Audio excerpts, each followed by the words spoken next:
পুরুষার্থ। শাস্ত্রে 4 ধরনের পুরুষার্থের কথা বলা হয়েছে। প্রথম হলো ধর্ম।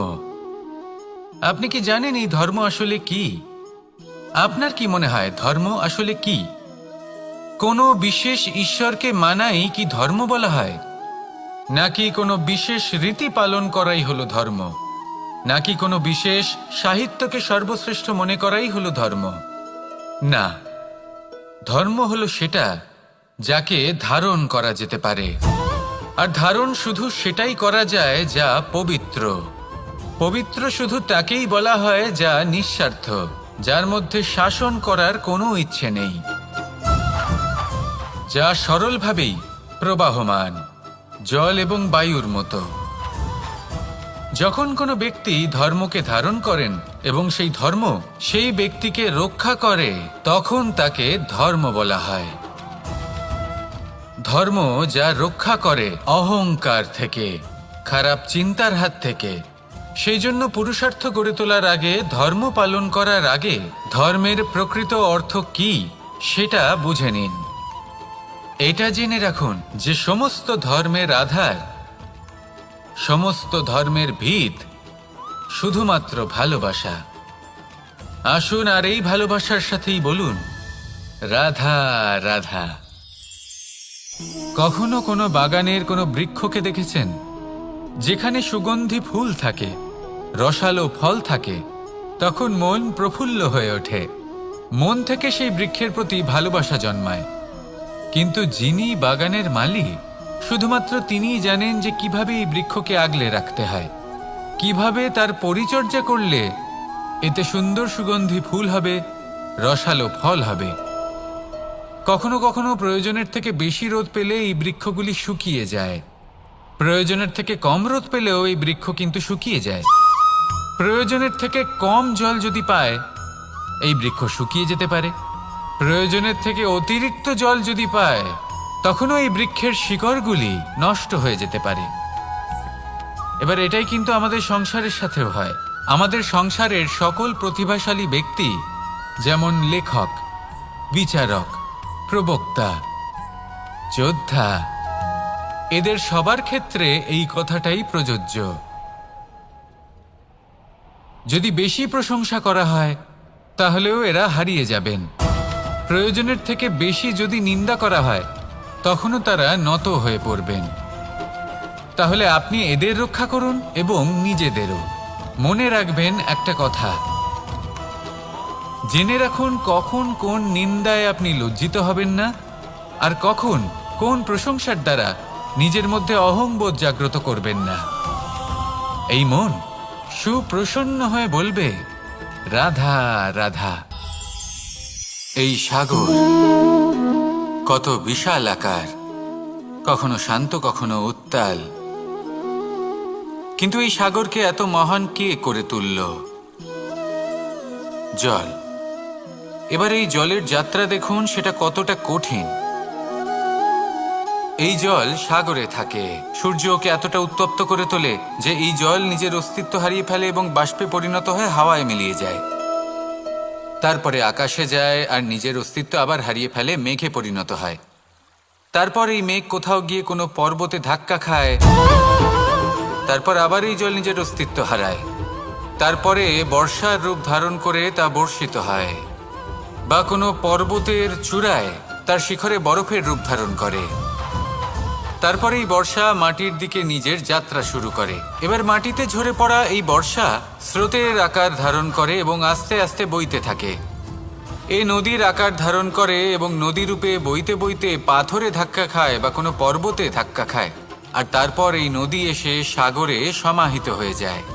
নদীর এই জল আবারও নিজের অস্তিত্ব হারিয়ে ফেলে, কিন্তু এইবার সেই জল নিজেই সাগরে পরিণত হয়। এটা আমাদের সকলের জন্য একটা শিক্ষা যে এই সংসারে জীবন এবং সময়ের হলো এক অনন্ত যাত্রা। এই সংসারে যা কিছু আছে তার সূত্রপাত কোথাও একটা হবেই।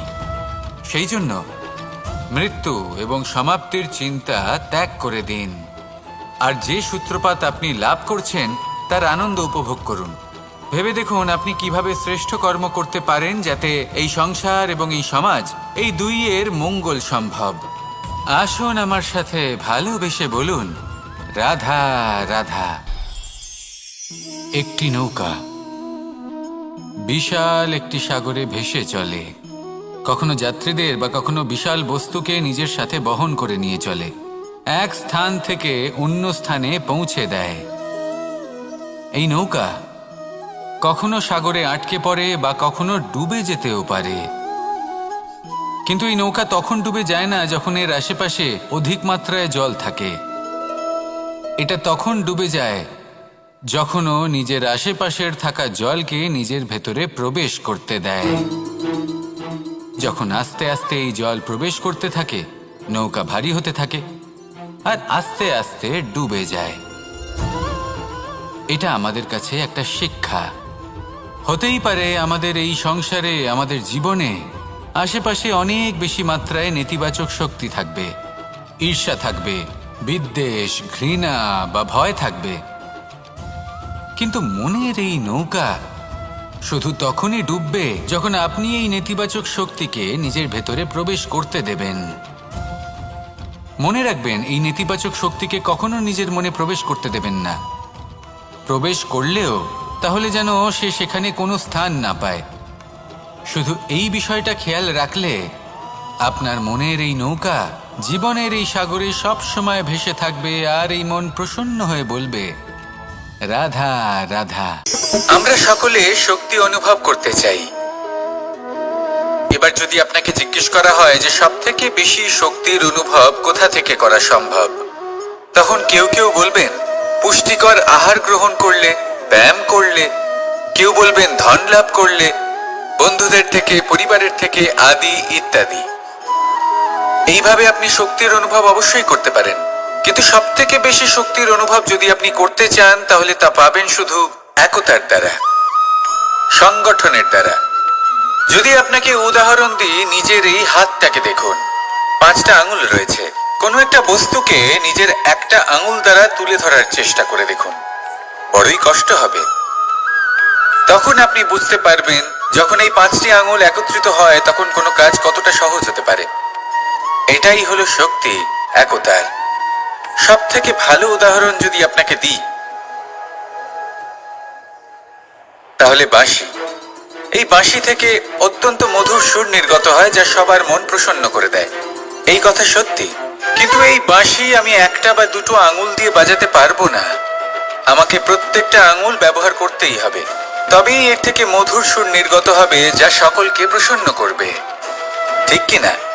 ঠিক এইভাবেই যদি আপনি চান যে আপনার জীবনরূপী বাঁশি থেকেও মধুর সুর নির্গত হোক বা সবার মনকে প্রসন্ন করে তুলুক, তাহলে আপনাকেও জীবনে একতা নিয়ে আসতেই হবে। আপনি একাও কর্ম করতে পারেন, পথ চলতেও পারেন, সামনেও এগোতে পারেন, সাফল্যও লাভ করতে পারেন, কিন্তু যখন সকলে একসাথে এগোবেন, সেই পথে চলবেন, সেই কর্মই করবেন, তখন লক্ষ্যে অবশ্যই পৌঁছবেন, সাফল্য অবশ্যই লাভ করবেন, কিন্তু সেই সাফল্য এবং তার আনন্দর সংমিশ্রণটাই একটু অন্যরকম হবে।